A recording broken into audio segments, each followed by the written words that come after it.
What it do, what it is, what's happening, what it been this be, folks? Your guy, Nate Bennett. Welcome to the Extraordinary Exchange Podcast. I got my co-host, Mr.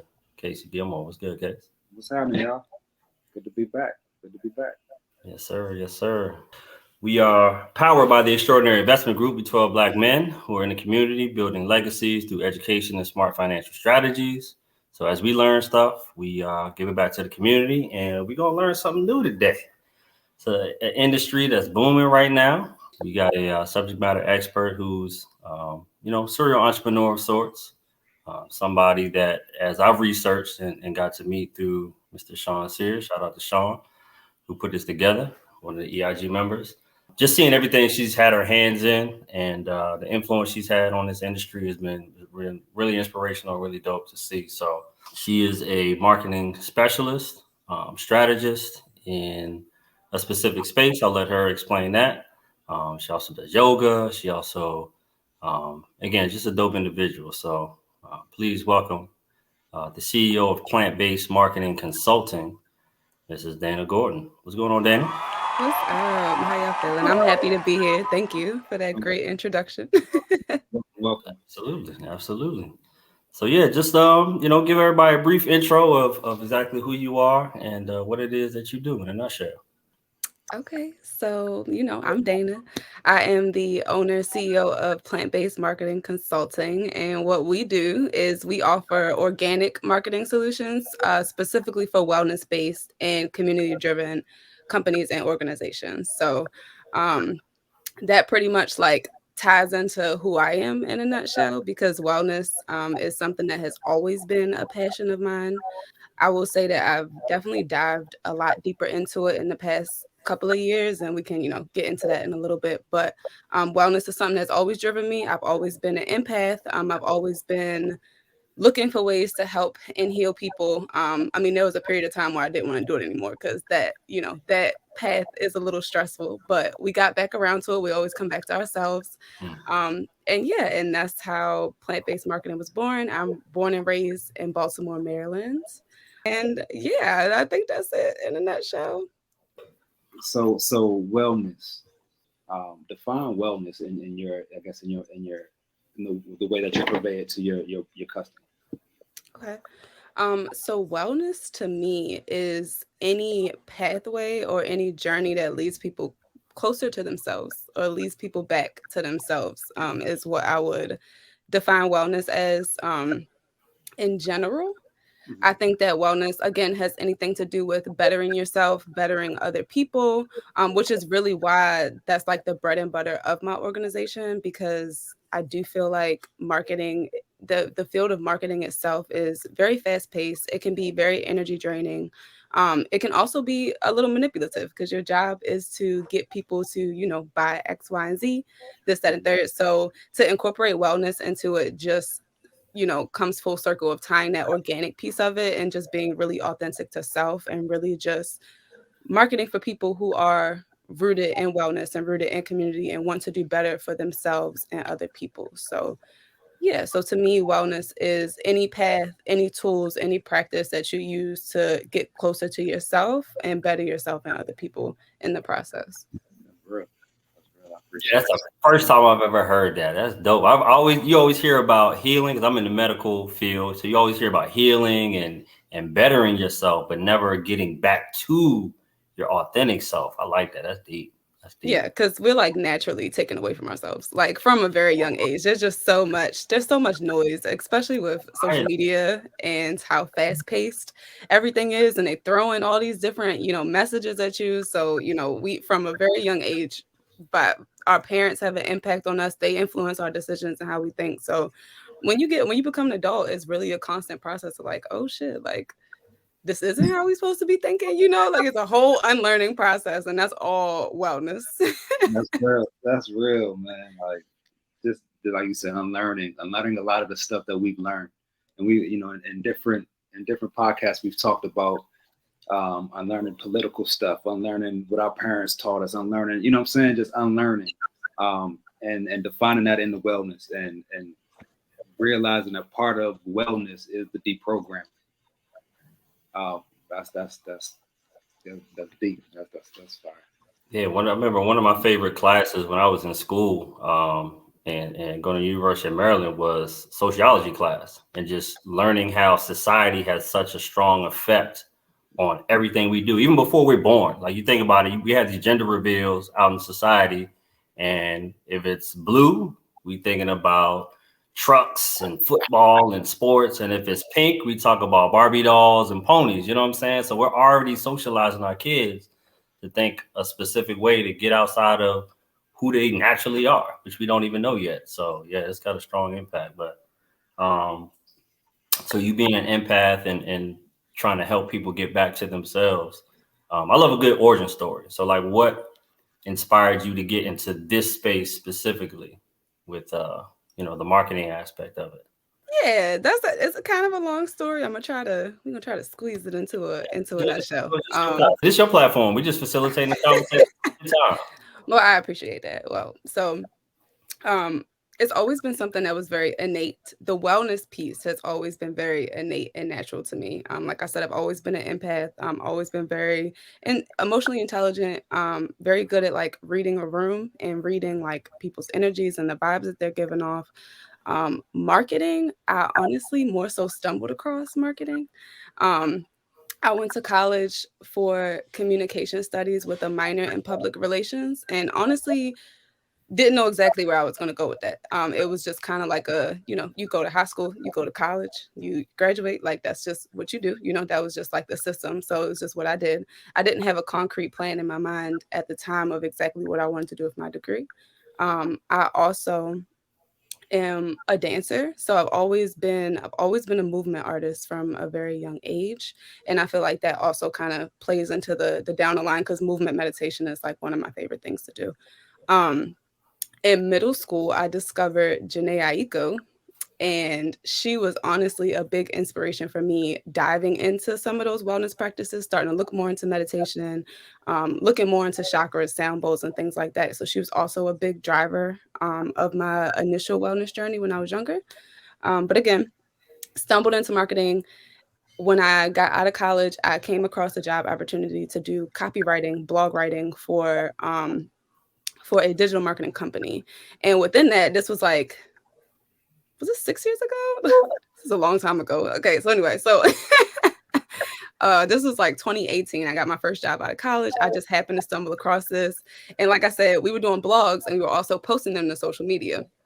So this was back when social media was like super simple and you could literally just be like, check out this blog link and, click, post, ready to go. Don't even have to look twice at it. They weren't worried about analytics or anything. Like it was super simple. And that kind of got me in the door of marketing.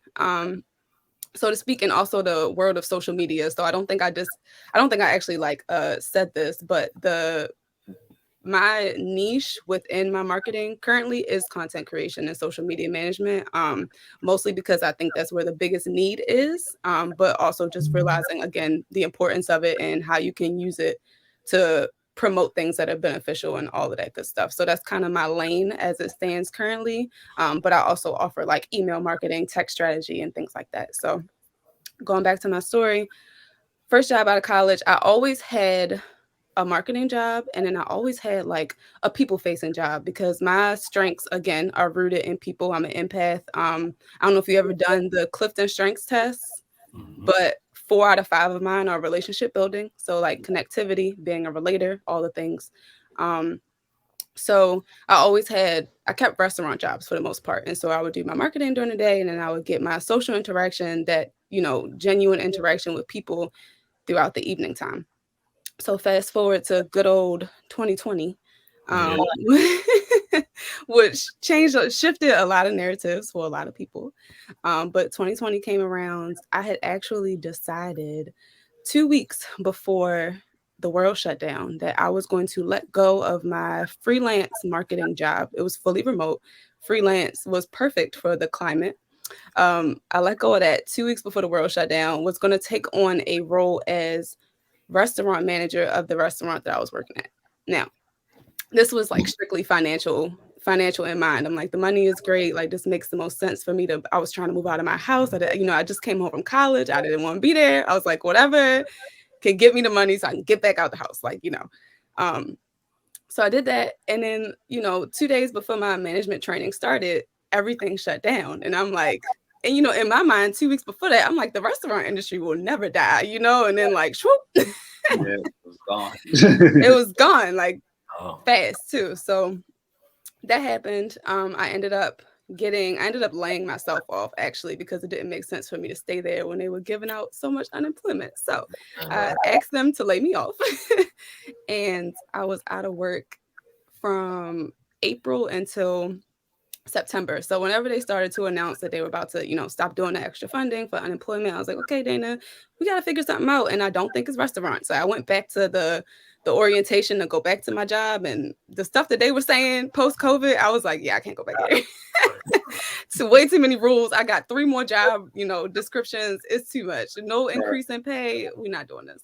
So I stumbled across a friend of a friend was a medical patient in the cannabis industry. Now, at the time, I consumed cannabis, but I had no idea that cannabis was.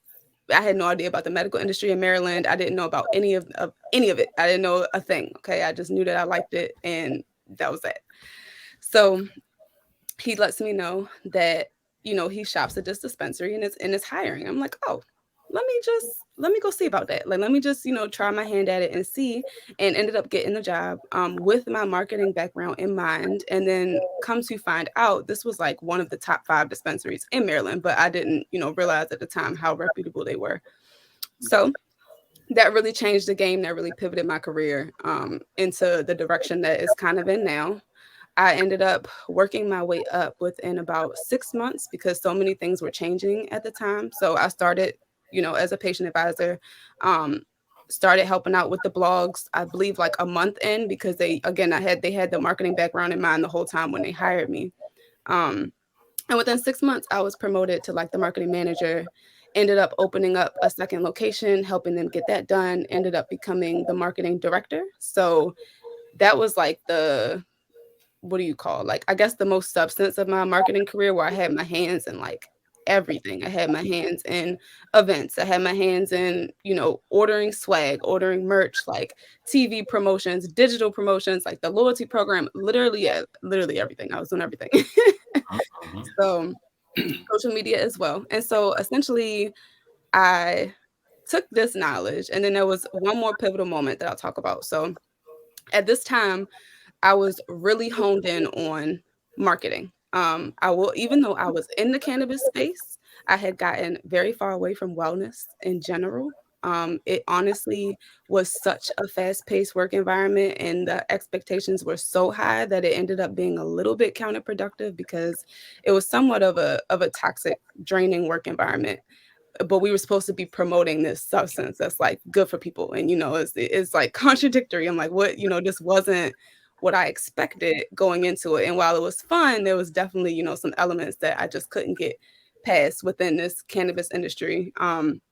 Very small, tight knit industry, very new, so there weren't a lot of rules, no unions, like no anything like that. So it wasn't a lot of advocacy for the employees in this industry, and I can say that there's still not a lot of advocacy for employees in that industry. So um, it got to a point where burnout was kicking in. Again, wellness was on the back burner. I was fully invested in marketing, and I was fully invested in trying to strengthen my weaknesses instead of leaning into my strengths. So I spent a very long time, trying to get organized, like trying to be this calendar person, this person that uses a planner all the time, like trying to, be this perfect corporate world person who can work their way up in this corporate position. That's what I was tied to.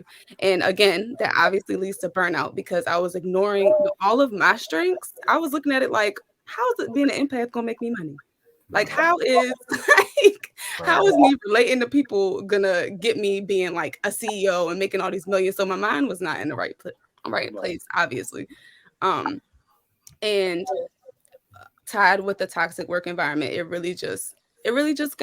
got bad. So there was a moment where It was actually 420. That's ironic. How about that? It was the morning of 420, and I had just planned, and it was the day before I was going to California to go to Coachella too. So this was like a big day for me, very celebratory day in my mind at the time. So I'm on my way home. We had done a 24-hour of 420 event, so I was up very early that day. Took a nap at like 4 o'clock in the morning. Was on the road at about 9 o'clock a.m. Mm. Um, and this woman came out of a shopping center, like came flying out of a shopping center. She hit the side of my car. My car flipped on this morning of 420. I'm like on my way to execute all the plans that I made for the first time, getting ready for my trip to California, and my car is like on its roof. Um, and that was honestly my second pivotal moment. So I had two big, like, overarching questions after that happened. The first one was like, why did this happen to me? Because, that was very traumatic. But then the second question was like, well, why did I walk away from this? Like literally walked away from it. I had one scratch right here, and that was it. And it could have went way left. So I feel like that was pretty much the universe, like literally putting me back on track. Like, was like, girl, you are getting like way far off of where you're supposed to be. You are focusing on all the wrong things. You're not yourself. Like, you're burnt out. All of these things. So I really just feel like that was a pivotal push, for me to get back into wellness, and for me to also have a better appreciation for like life and like my physical body too, and like how grateful I am to be in it. Like I said, I was a dancer at the time, but I think that I really took all of these abilities for granted. Um, and so I dived back into wellness after that. I ended up finding a yoga teacher training, and I began that in September that year. So that happened in April. By September, I was enrolled in a program to get my yoga teacher certification. Um, and then 6 months later, during my teacher certification, is kind of when things really shifted. I ended up taking that leap of faith and quitting my job and just going full blown into a business. I didn't really have a backup plan. It was like, we got to make this happen. And that is how plant-based marketing was birthed. Sorry, I was rambling, but I feel like all of these pieces were important. I, and they were, because there's multiple stories in that story. And I can relate to your story about your accident. Shoot, 2 days after my son's first birthday, I was going to court in Virginia. I live in North Carolina. On the way there, I'm epileptic. On the way there, I was like, damn, I'm having a panic attack. Cool. I pulled over, called my wife, say, I just had a panic attack. I'm cool. I'm on the way to Virginia. Next thing I know, I woke up in the hospital. And come to find out, the car I got on 95 and kept going. Like, I got merged on the 95, and it kept merging and ended up in the trees. Car caught on fire. The only thing that I had from that was IV. Car caught on fire. Car total. Only thing I had was a bruise from the IV because I couldn't find my vein.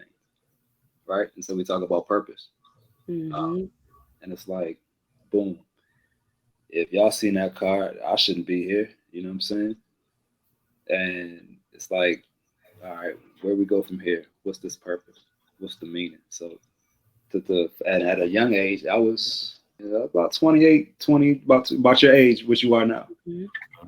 So it defines purpose, right? It's like, dang, I got another chance. What am I doing? So just bring a full circle. That's pretty dope. Your story. Yeah, it definitely puts a lot of things into perspective very quickly. Very quickly. That's real. Though, that you were able to interpret that the way you interpreted it, right? Like, you're literally off your path, right? Like, you're getting further and further away of your true authentic self. And for you to stop, pivot, and make those next steps is powerful, because some people would have been like, oh, why is me, and and not have that attitude of gratitude about it. But you took the path less followed, so I salute you for that. I want to kind of get into that cannabis marketing space, because that industry is a booming industry in the medical space. I guess as a marketer, does the product get marketed? Because everybody's like, oh, I could just smoke a blunt. That's marketing 101. You know what I'm saying? I could just smoke a blunt and we can take videos and I can sell my product like that. How do you market it at the end of the day? How does it get marketed? You market it very carefully because it's still federally illegal, and none of these platforms are really let you market cannabis. So for starters, you market it very carefully. There's a lot of like no, like ironically, you can't say cannabis on Instagram, and like there's so many like no words and things that you really have to be conscious of. You can't say product, you can't put prices, you can't say sale, you can't put deal, like you. So that's a overarching challenge within the industry. But how do you market it?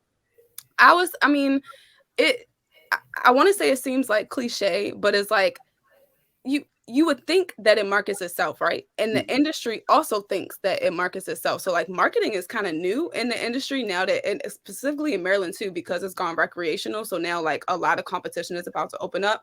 Beforehand, it almost did market itself, but like how did for example, the dispensary that I worked at, like how did they get their reputation to be so much better than all of these other ones? It's not just sales, it's an experience. So the marketing is really selling that experience and telling people a story. Honestly, it is similar to most other industries where your job or like the biggest pull is to relate to people and to tell a story. Just like everything else, like every dispensary has its own approach. There's some dispensaries that are more geared towards medical patients. The cannabis, I work with a cannabis brand now that is very medical focused and is very different from the marketing approach I used at that dispensary, because that dispensary was so recreational. Like they were all about personality, like trends, like they have a rapper who was like one of their partners, like that was their marketing plan, and it works for that audience. Now my current client is very medical based, even though it's recreational, they want to keep it medical focused. So we're talking to two different people. And with that being said, like you can't use the same strategy. Like yes, cannabis sells itself, but you still have to have the brand, you still have to have aesthetics, you still have to have a unique voice, you still have to have an audience that you're talking to. Like all of the standard elements of marketing apply to cannabis too, except you have to be careful, and you do have an advantage of that. To some degree it will sell itself, but then it's like, do you just want to be that, or do you want to stand out? Because there are a lot of dispensaries who kind of go under the radar, and yes, they stay open, they make their money, but then it's like they're just right there. And so when all of these new dispensaries come in starting in 2024, 2025, how do you stand out? The only way to stand out is through marketing and telling a unique story, having quality content. Like that's what's going to set you apart from the rest. So again, you can just stand, you can fill in the middle if you like to, but now that it's opening up so much, I have a feeling that those people are probably going to fall off a little bit, those smaller ones who don't prioritize marketing, because now the market is booming. So now a lot of companies are looking to invest in marketers and social media managers and all these things to develop strategies, because they know that it's coming.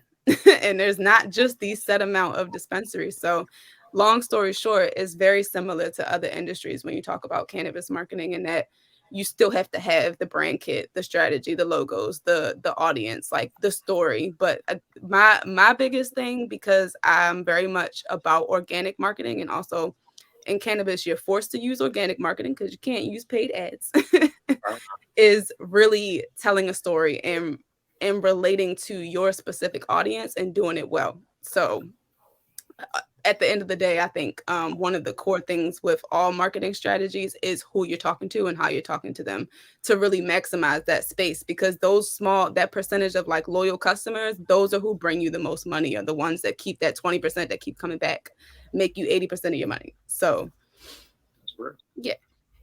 Marketing 101. Marketing 101, people. Take note, man.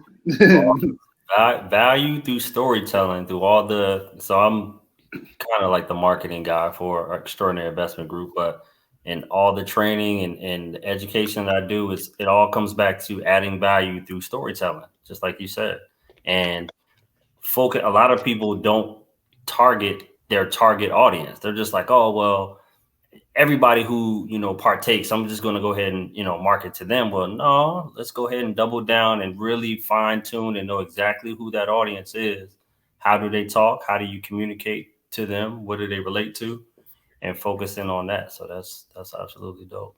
Yeah. And I think that's one of the hardest things to accept too, is that you can't talk to everybody. Because like in life, we want to please everybody. We want everybody to like us. We want everybody to be our friend. It's such a hard concept to like really wrap your head around. Like, what do you mean I can't market to? It's almost like people take it as a challenge. And like, what do you mean I can't market to everybody? Like, I absolutely can. But Right, at the right. end of the day, like the more specific you get with that, the better off you're gonna be. Once you accept that, you smooth sailing. The riches are in the niches, and they think they leaving money on the table because they're missing out on potential customers. But that's not who you need to go ahead gravitate to. Instead of trying to get more and more and more, double down on the ones that you got already. So yeah. Exactly. So we're familiar with your current employer, not the current employer, your current client. My apologies. Um, what is something you were able to implement with them? So I'm sure they had, processes that they were doing before you signed the dotted line and started, collaborating with them. What's something that you kind of saw over there and was like, hey, let's go ahead and tweak this. And what was the result of that? If you can get into like some specifics. So I think one of the biggest things was consistency and frequency that Mm, was just generally lacking just because of capacity levels. Because that typically there is one person who is doing social media, doing that, like doing all of the things. And what a lot of people fail to realize is that like social media itself is a full-time gig. Like there's a lot that goes into that strategy and that planning if you really want it to be successful. And so is every other element of marketing. But a lot of times people are like, oh, like you're the marketing person and do all the things. So the first thing was them even investing in a social media manager really stood out to me because a lot of people like I feel like a lot of people in the industry are not doing that yet. So consistency and frequency was a big thing. So having somebody who specifically specializes in content, I feel like has really helped baseline. But what I have specifically been able to bring is a different story. So we talk about the importance of storytelling and the importance of like narrowing down an audience. Now they have their brand mapped out to a T. They know who they want to talk to. They know pretty much exactly how they want to talk to them. They know exactly what we do and don't say. Like they have a very good brand image, brand voice, brand concept. So my approach was to amplify that. So one thing that I really brought to them was like video concepts and storytelling. Like I'm trying to think of an example. So a lot of my campaigns are most of my campaigns are video driven. A lot of their content prior was graphics, which naturally like these apps are video driven apps, and a lot of their marketing, their at least their social media marketing was very product forward, like product facing. Like let me show you this new product that we have. Let me show you like that, this is on display. This new product is right. It was that, and a lot of like stock images, which a lot of people utilize like stock imagery and things like that. So my approach is like organic content, real people, organic content is really what I brought to them. So I also like contract videographers because I am not a professional videographer. I do not proclaim to be. I can put together a cute video, but it's not going to be, a professional standard. So what I like to do is pull resources. So I will bring videographers on site, stage different types of content shoots, visit their cultivation facility, visit their manufacturing facility, get organic footage. People want to see what's happening behind the scenes. People want to see the people at your facility and they want to see them happy. They want to see what they're doing. Like people are so curious, especially within the cannabis industry, because there's so much that people don't know. And that is what I think I really brought to them. And I don't know if I can give specific numbers, but the increases that I've made in the past 6 months of being there has been, I mean, it's been green, all the way up. So we've been increasing numbers steadily all the way through the process. And that is through ensuring that content is well thought out. That is through quality content. And that is through, again, organic storytelling and organic content. And it just comes naturally when you look at, again, the cannabis industry is so interesting that there's so many different things that you can highlight. Like there's like a lot of people don't know what a terpene is. A lot of people don't know that like these different strains have all these different effects, whether you have anxiety. A lot of people don't know the medical benefits because there's so many stigmas.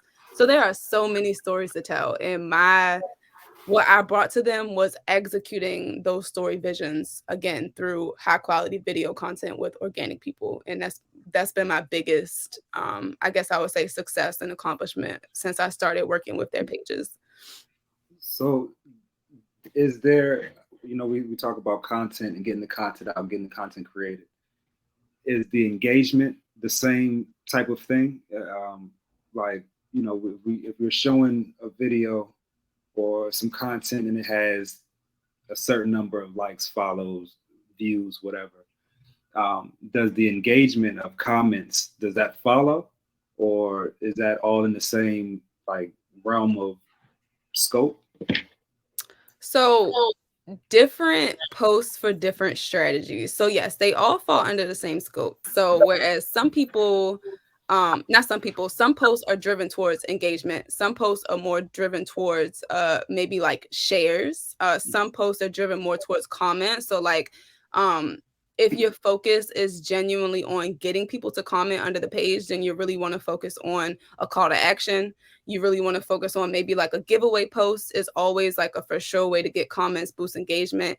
If you want something to boost your shares specifically, then you might look at like a very niche carousel post that's like 4 ways to execute XYZ, or like a very inspirational quote or something along those lines that people can easily share, or like a statistic that a lot of people didn't know about. You might not get as many likes and you might not get as many comments, but people are putting it on their story left and right, and now you've reached a different audience. So there's different strategies for what you're trying to do. And again, if you're trying to, just boost views, then reels are your best bet, because Instagram is going to push a nice reel with a trending audio to the top of your feed over something else. Now, of course, with cannabis, that gets a little tricky because you almost don't want the post to go too viral and draw too much attention, but there's like a fine line between those. But yeah, so as far as like engagement, it really, you can break engagement down to like likes, shares, saves. Again, if it's like really good information, people are more inclined to save it and come back to it for later if it's like tips. So each bracket of like analytics can have a different strategy to hit each and every one. So the goal is to kind of create all of these different varieties of content that touch on each thing so that each one builds up. I'm taking notes right now. For real. And you selling yourself a little short talking about you're not a professional videographer, because on a weekly basis, you will not scroll your personal feed and not see some yoga, some dancing with either you by yourself or a crew of people. Um, how is your background in wellness, in movement, in yoga helped you in the cannabis space with your marketing? I mean, it's all wellness. It all ties together. So you're talking about holistic practices to better yourself. Cannabis inevitably falls into that category. So I think that my wellness journey, and also me getting into the legal medical cannabis space, has really opened my eyes to the medicinal benefits of cannabis. So like I can't, I'm not even gonna lie and say like when I was in college, I was like using weed for my anxiety. Like, no, absolutely not. Like we was just turning up, like it was just a random Tuesday at 2 o'clock. We have nothing to do, roll up. Roll up. And that's what it was. And it honestly became not detrimental, but there are flip sides to it. So like if you don't know how you're consuming, what you're consuming for, like what you're smoking and what's in it, then you rolling up that joint at 10 o'clock in the morning and it's a really strong indica. Now you're lazy, and not only do you feel a little lazy, you might also feel a little depressed, and now we can't get no work done. So my grades did start to slip at a point in college, like when I got really heavy into cannabis. So it's just like getting into this field, and also being on my wellness journey, it has helped me see like the genuine medical benefits of cannabis. And so it has opened my eyes in a different way. So now there's like certain strains that I can't touch because it has pinene in it, and pinene makes my heart race and it stimulates my anxiety, and I won't have a good time. So I've kind of used cannabis to elevate, no pun intended, but elevate my wellness journey, in a sense. And so there's science that shows that when you consume cannabis, it can help you fall into a deeper meditation practice. And there aren't a bunch of studies around cannabis because it isn't federally legal, so they won't fund research around it and all of the other benefits that it has, but it has shown to reduce anxiety symptoms, when you're consuming the right thing or very small doses. So like I'll do like CBD and THC a ratio during the day, or if I'm about to go choreograph a piece or go to the studio, like I'll take like a low dose edible just to kind of get out of my head and like into myself. So that's kind of how it ties into my wellness journey. And again, I teach elevated yoga classes once a month, and they're promoted on. I do it in collaboration with another artist in the cannabis industry. She does puff and paints, but she also hosts elevated yoga classes. Her Instagram is Loud Vibes. And that's where most of it is promoted on. But I do monthly elevated yoga, and the goal is to really just create a safe space for people. Every single time I've hosted the class, it's always met with like, wow, like, I've never been in a space where I could actually consume while I'm here. Like I always had to, sneak an edible before I go, or, and then and then you're a little paranoid because you think somebody might notice that, that you just smoked before you came. It's a complete safe space for people. And not only does it allow them to be themselves, it also allow them to release that anxiety, like fall deeper into those meditations. So it all comes full circle. Like these plants are here for a reason, and they are here to benefit us and make our and enhance our wellness journeys. I firmly believe that. So when you talk about cannabis being tied into all the other things, it's just natural. It's just natural. And you talk about the medicinal value of cannabis. Like like you said, a lot of people we just smoke the smoke, right? Smoke the smoke. I recall the first time I went to the cannabis cup and met this lady who moved from wherever she was at because she had a medical condition to cannabis to Denver, so in order to grow her own cannabis. And she was like, "Yeah, so I'm just here to smoke. It's a cannabis cup. I'm trying to get high. Enjoy it, enjoy it." And then she broke down the type of strain that she grew, why she grew it, and how it affected her medical condition. And me being epileptic, I always knew about medical cannabis, but we didn't have the data back then. We didn't know all that. Um, so just the medicinal value of cannabis as a medicine is amazing. And the fact that just this conversation, to the regular smoker might open their mind. Oh, I can get something else out of this. Like it's just a good conversation to have to open up the conversation about cannabis. Period. Yes. And there's so much. So like you said, you have epilepsy, and so some people use RSO or different types of tinctures like when they're seizing to eliminate it immediately. But like there's like tinctures you can drop under your tongue, there's edibles, there's flour, there's like vapes. There's so many options, like you said, and a lot of people don't know. And that's another thing that I really respect about the Maryland cannabis industry specifically is how focused they are on the education and the terpenes. Because you go to California, some places in California, and you ask for a terpene profile, and they like, huh? This is 36% THC. You want to buy this. Like, like it's like a very different approach. And so I have a lot of respect for Maryland because of their education focus, and also because how strict they are with testing. So I fully trust in Maryland's cannabis. And I know there's other states that prioritize that, but there are some states that are like super lax about it. And I'm just happy to have been educated in this state, in this industry. Yeah, one of those states is Michigan. Like I went to Colorado. I mean, not Colorado. I went to Detroit and went to the dispensary, and I was like, oh, this joint got 36% THC, and I was like, no terpenes nowhere. I was like, oh, y'all selling crack. Y'all enjoy it. Y'all And I enjoy it. guess, yeah, and I guess for those who don't know, like just to quickly disclaim, like a terpene is they are natural. What is the word? There are natural elements that are in the cannabis plant, but they're not specific to the cannabis plant. They're found in a lot of different plants and a lot of different things, and they produce different effects. So, like linalool is found in lavender, and lavender is associated with relaxation and being like very floral, and it's the same thing for cannabis. So these aren't just made up words that people put out there to try to defend cannabis. Like terpenes Yeah, are very much prevalent in a lot of natural products. You might, look at the back. I looked at the back of a lotion the other day, and it had linalool in it, and I was like, oh, why don't you look at that? So it's like something a to look into. like a flavor. Like I equate it to like a flavor profile, like a Mhm. flavor or scent profile, like because that's when people are like, oh, what's terpene? I'm like, like it tastes like it smells. Like I can't explain it to them. You know, I'm not the scientist, but it's like the smell and the taste, like it does something. And like, okay, I'm gonna do some more research, and they come back like, oh man, dog, them terpenes that you was talking about, man, yeah, I get it now. Oh yeah, okay, welcome, welcome to the club. Yep, absolutely.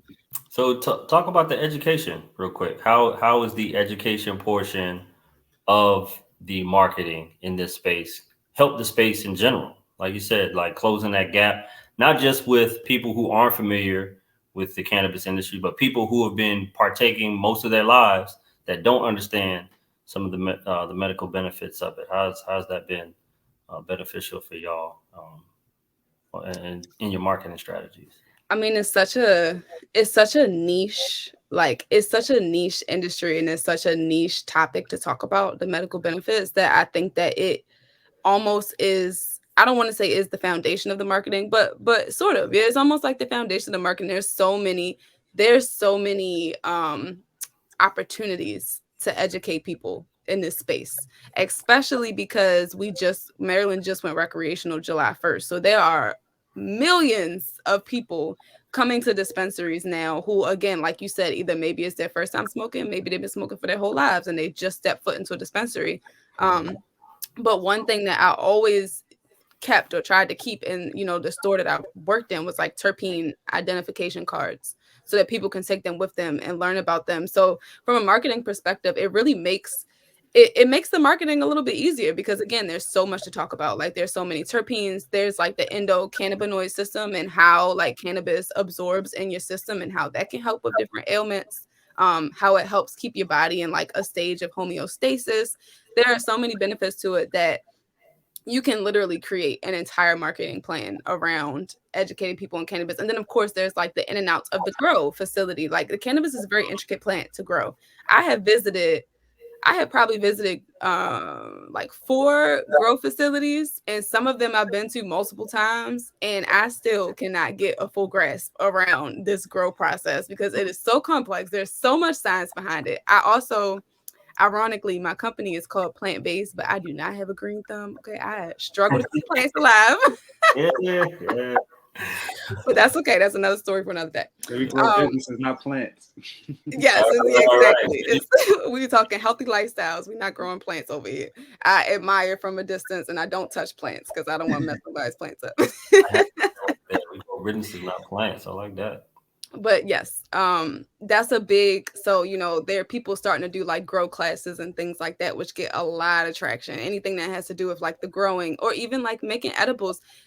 Product knowledge. When I first came to the market, I was like, what is a tincture? Like what who would want RSO? It's so strong. Like who, but then there's a space for it. That's for cancer patients, that's for people with epilepsy, or just people with a really high tolerance that, I have a very low tolerance to this day, so I stick to my low doses. um but yeah, so I guess in a nutshell, like the education piece is like imperative to the marketing. And again, there's some people who are strictly rec based, and they just might show people smoking and like show the fun of it, and that's an approach too. But there's a way to also do that and still educate people on different strains. And like there's constantly new strains coming out. There's like genetics, like classic genetics, that are always going to be in certain strains versus others. And I'm not an expert on genetics, so I'm not going to claim to be, but that is a whole nother avenue of education that you can put in. Like, where does Blue Dream come from? Like all of these classic strains, what makes them up, different crosses, how does that affect them? Like all the things. Sativa and indica are marketing terms. Like they actually are like the type of plant that's growing. It really has nothing to do with effect, like in actuality. But there's just so much to it that you can build multiple campaigns off of for days. There is so much because it's a unknown plant that is now legal that people need to learn about, right? And that allows your marketing campaigns to be all inclusive, because you kind of start from square one. All right, well they need one thing, they need the basics here. Okay, now they at level 1A. Now let's give them 1A. Now they have 1B, and you're continuously building like that. That's a dope marketing scheme for a plant, for an industry that's booming, or that's booming and starting at the same time.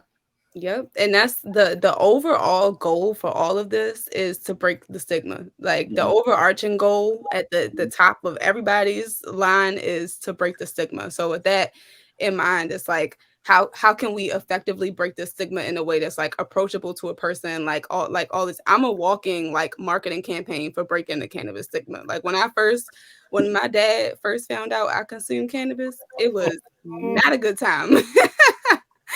Not a good time. And now I at least got him saying that when he retired, he might think about trying something. And if you knew him before, that's what I'm here to do. That is my overarching marketing goal is to break the stigma and get somebody who said they would never to be like, dang, now I gotta take my anxiety medicine and now I have to take my pain medicine. Like That's that's real. my overarching goal when I create marketing strategies for this. Is like, how do we break this stigma effectively? Because the people who don't like it the most, they need it. They Yeah. stressed. They worried about the wrong things. They need to, And relax a they little they bit. worried about the appearance of what it looks like if somebody say, "Oh, what's that? What you smell like? What you smell like?" Yep. You know what I mean? Like, I tell people, hey, Kush is my cologne sometimes. You know what I mean? Like, you might smell me.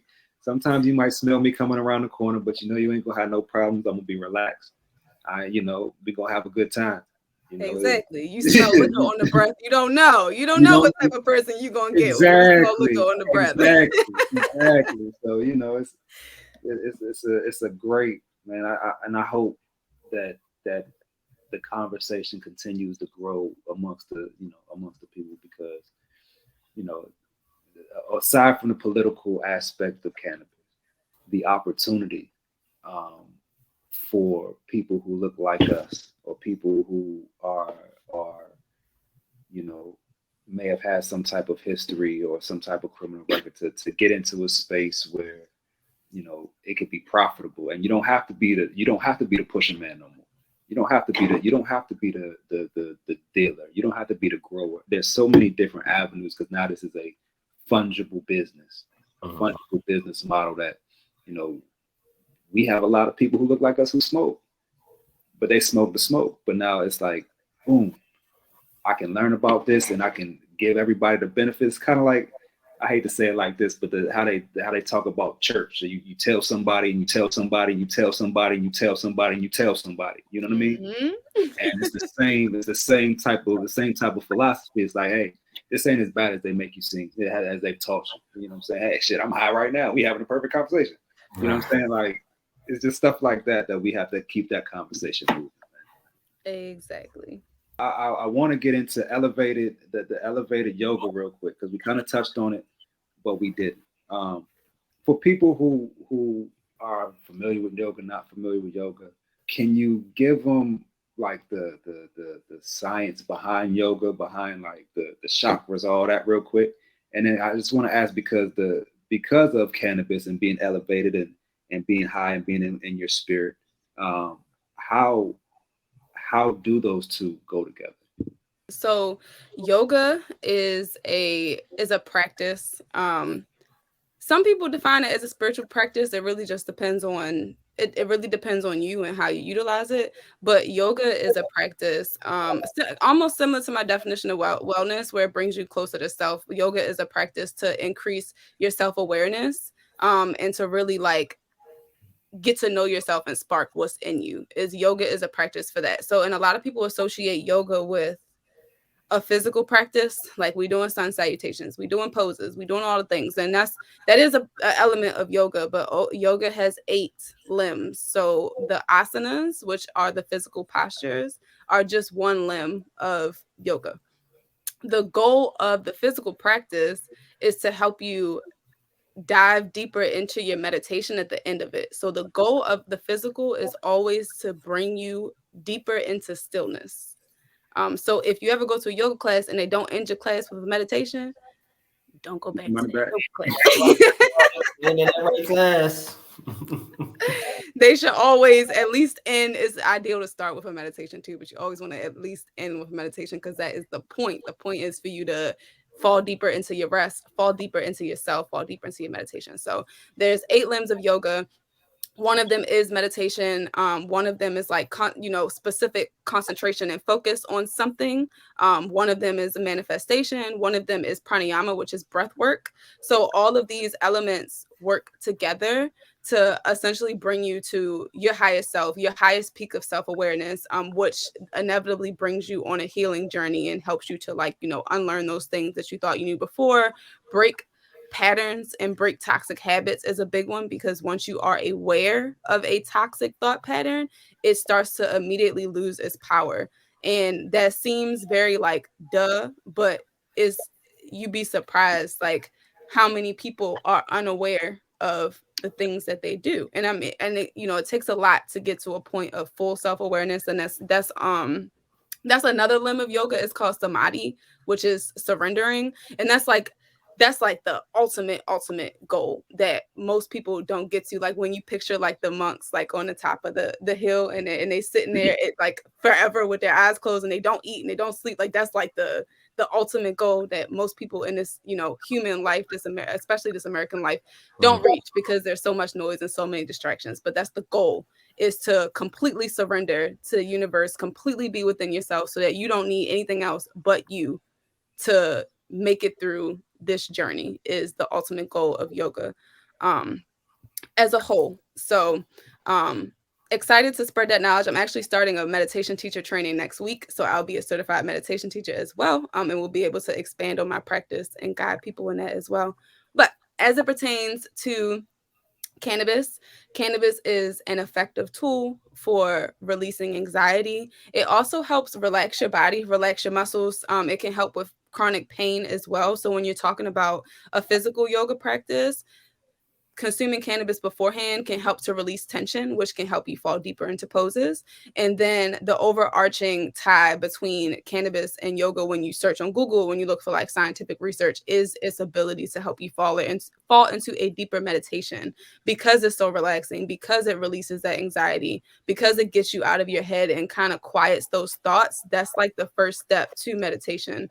Um, Now, a lot of people think that the goal of meditation is to not think about anything, and that's also not true. So the goal of meditation is to slow down enough that the first step is to observe what your thoughts are. So once you can slow down enough that you observe what your thoughts are, now you're like, okay, when you come out of your meditation, you're like, okay, I thought about this, I thought about this, I thought about this, I had this toxic thought that needs to be pushed away. And that's how you start the process. And then eventually you can quiet your mind enough where you start to receive like more so messages from the universe. You're always receiving messages. You're always receiving messages on like what you should be doing, your next steps, like things like that. The questions that you ask the universe or whoever you pray to, those answers are always coming, but we can't hear them because there's so much noise. Like there's so much other things. It's like, how do you decipher that message from, this post I just saw, or this random thought that just popped up in my brain? Like, how do you get to that message? And the answer is by quieting the noise and quieting your mind so that you're fully aware of what's going on in your head. And cannabis is a tool to help you fall deeper into that state of mind. And that is where elevated yoga comes into play.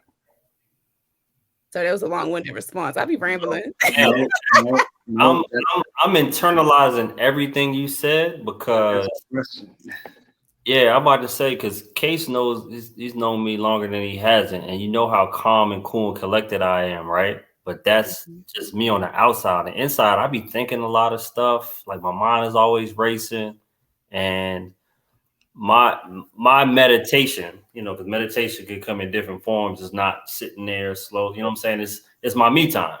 You know what I'm saying? Whenever I'm not being pulled into whatever direction is, and filling a role that I have. So um yeah, I might be getting into yoga pretty soon. Yeah, 'cause that sounds And benefiting that's for that's real. called a contemplative practice. That's what I learned. Contemplative practices are like if your me time is meditation, or for example, me being a dancer and me moving as my meditation is a contemplative practice. But when we talk about actual meditation, we're talking about stillness. And when you have a problem, not if you have a problem, but if it's a challenge for you to sit still. And I meditate pretty consistently, and I still have not passed like the 8-minute mark before I start getting antsy. It's a process. It's a process, but and then it becomes a question of like, why is it so hard for me to sit in this stillness with myself? And that is when you kind of really start to explore the journey, and like you eventually will add an extra minute, an extra 30 seconds to your stillness until you might be sitting for 30 minutes and you didn't even realize it. And afterwards, you are very conscious of everything that just happened in that 30 minutes. And that's where it really starts to kick off. So it's a process. Take your time. Still do those contemplative practices that help you and get you to where you need to be, but maybe follow it up with just, I always say like 2 minutes. You know, there's an app, it's called Insight Timer. It does guided meditations. They have 2-minute resets, and that 2-minute reset can take you from like an anxious, like overwhelmed ball of whatever to just like zened out. 2 minutes. Like I always challenge people, just sit with yourself for 2 minutes a day, set your timer, and see how it goes. I'll tell you what, 2 minutes is a long Man, time. what? I'm thinking about all kind of stuff in that 2 minutes, and I'm thinking about I'm probably counting like, all right, when is this 2 minutes up, right? So I can get back to whatever it is. You know, maybe it's that FOMO. I feel like, oh, I'm getting behind because I'm supposed to be doing A, B, C, and D, or Sometimes you just gotta let it flow, brother. Like flow. Yes. It And where you are is where you're supposed to be. that's it. That's it. That's like me trying to learn how to meditate and all these apps and stuff like that. And I'm like, all right, let me take, I think the first time I started was like 5 minutes. I was like, man, 5 minutes ain't nothing. And I'm like, dang, like, and then all of a sudden I look at the clock, I'm like, dang, it's only been like 27 seconds. Like, like what's going on? Like, what's going on? Yeah. Oh yeah, man, this was a dope conversation today. Real quick, I got one extra question. For someone who might not partake, would you advise them to do elevated yoga, or would that be for someone who is a little more seasoned and is familiar with how, different things affect them? I would say it's probably for someone who's a little more seasoned. If you want to experiment with cannabis and yoga, I offer private sessions. And I feel like that might be a safer space to indulge in something like that. But because everyone around you is consuming, it's a little bit harder to regulate their secondhand smoke. You're in an enclosed space, and we don't, again, like you said, you don't know how it's going to affect you. You don't know what your limits are, what your dose should be. And we want you to have a pleasant experience. And of course, with everything else, like you can do too much. Like you absolutely can, especially with edibles and things like that. And so I would definitely say the elevated is for more season. If it's something you're super curious about and want to indulge in, like, privates, I think, are a good way to do that with someone who is familiar and can like guide you through what type of products to get, and also be there for you as support. And you don't have to be surrounded by a bunch of people, because some people get paranoid. And yeah, we just want everybody to have a good time. And tell them how they can find some information and get one of them privates, or get whatever it is, the plethora of amazing services, from the marketing, the dancing to yoga. Where can they find you and gain all this value and knowledge that you have for the world? Yes. So the best place that you can find me is on social media. My Instagram is at Dana Dane, DanaDayne with the underscore at the end. That's my Instagram and my TikTok. I'm most active on Instagram.